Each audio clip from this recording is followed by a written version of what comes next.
Bonjour à toutes et à tous. Aujourd'hui on se retrouve pour une petite liste de certains records dans le football, histoire de se remémorer quelques anecdotes et autres joueurs de ces 60 dernières années. C'est évidemment une liste raccourcie, je vous laisse mettre vos idées et ceux qui vous passent par la tête dans les commentaires. On se retrouve dès maintenant pour le premier record.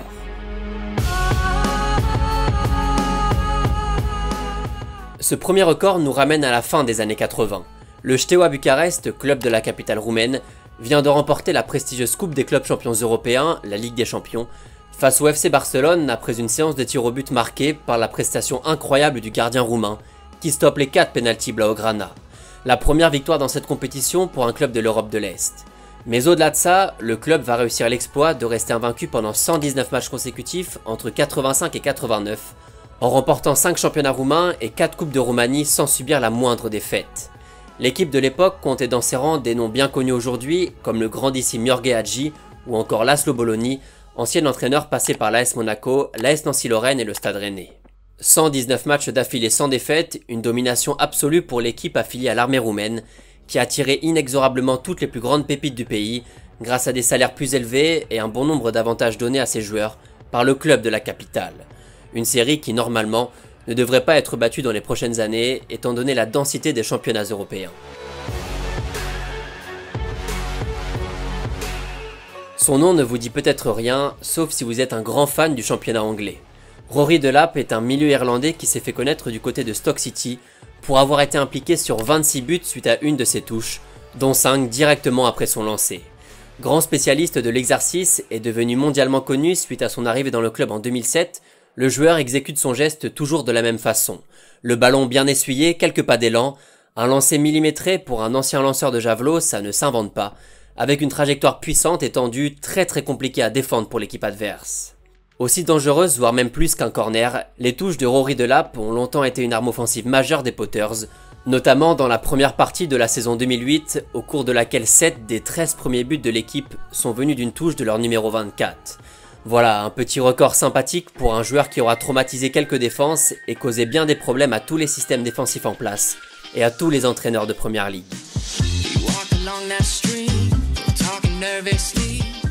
Lui par contre, je pense qu'il n'y a pas forcément besoin de le présenter. José Luis Chilavert est un gardien de but paraguayen qui a dégoûté les Bleus en 98, à 6 minutes seulement d'accrocher une séance de tir au but qui aurait pu changer l'histoire de l'équipe de France. Mais Chilavert, élu parmi les 10 meilleurs gardiens du XXe siècle, possède aussi un record qui n'est pas près d'être battu. A l'instar du portier brésilien Rogério Ceni, que j'ai présenté sur la chaîne il y a quelques semaines, José Luis était un goal volant qui a marqué plus de 60 buts dans sa carrière, sur penalty ou sur coup franc.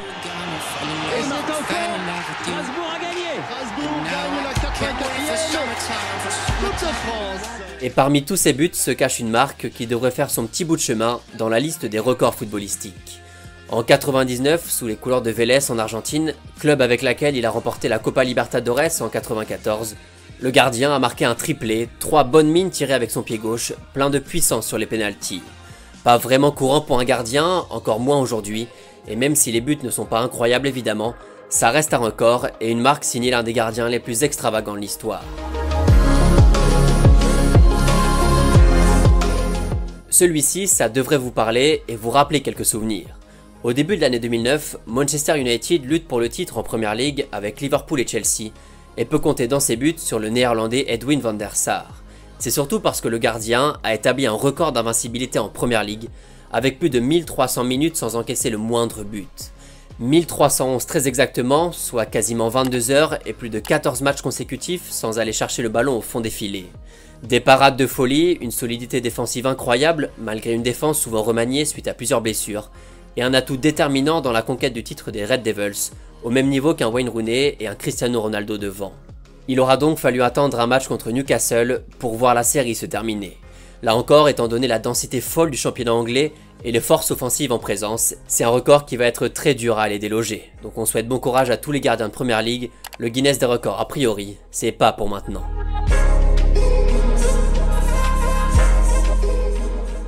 Un petit record 100% français, ça fait toujours du bien dans une vidéo comme celle-ci. Juste Fontaine et Michel Platini sont parmi les plus grands joueurs français du XXe siècle et ont tous les deux à leur manière laissé une trace dans les livres d'histoire. Le premier détient le record du plus grand nombre de buts marqués sur une Coupe du Monde avec 13 unités en 58, au sein de cette merveilleuse équipe de France défaite en demi-finale contre le Brésil du jeune Pelé. Le deuxième a porté la marque à 9 lors du championnat d'Europe 84 organisé en France, un record pour le moment inégalé dans la compétition, mais qui reste objectivement le plus accessible entre les deux. 13 buts en 6 matchs pour l'un, dont un triplé contre le Paraguay et un quadruplé contre l'Allemagne de l'Ouest, 9 buts en 5 matchs, dont un crucial contre le Portugal en demi, et le premier contre l'Espagne en finale pour l'autre.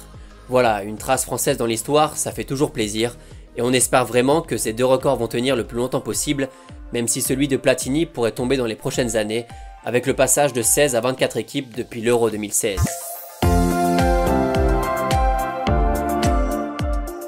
C'est le record le plus récent de cette liste, car il vient d'être battu il y a quelques semaines seulement.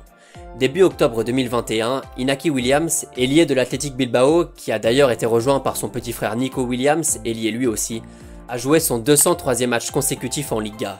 203 matchs pour le même club sans jamais en rater un seul depuis avril 2016, un record qui vient dépoussiérer celui de Juan Antonio Larrenga, joueur de la Real Sociedad à la fin des années 80. Aucune blessure, aucun match manqué, 203 matchs pour 39 buts marqués et une série qui continue toujours aujourd'hui, puisqu'il vient de jouer son 217e match consécutif il y a 10 jours contre le Rayo Vallecano. Un record assez fou puisque les clubs ont de plus en plus tendance à mettre au repos leurs joueurs avant un gros match, en Coupe nationale ou en Europe, mais ce n'est pas le cas avec Inaki Williams. En bref, une marque qui devrait tenir un petit bout de temps en Liga. Bon courage pour aller jouer les 38 matchs d'une même saison pendant 6 années consécutives, sans en rater un seul.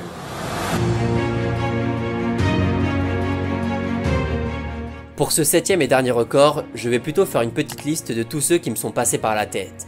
D'abord, Ryan Giggs, Andrés Iniesta, Philippe Lam ou encore Raoul n'ont jamais pris de carton rouge durant toute leur carrière en club. Ensuite, Cristiano Ronaldo et Zlatan Ibrahimovic ont marqué au cours de toutes les minutes d'un match de football, de la première à la 90e. Le gardien de but de l'Iran a relancé à la main à plus de 61 mètres en 2018, un nouveau record dans la discipline. Et toujours côté gardien, Asmir Begovic, gardien de Stoke City, a marqué de plus de 90 mètres après seulement 13 secondes de jeu en 2013, un record pour un gardien, mais battu au début de l'année 2021 par Tom King en D4 anglaise, sur un but directement après la remise en jeu, soit 96 mètres. Et enfin, un record qui n'en est en fait pas un.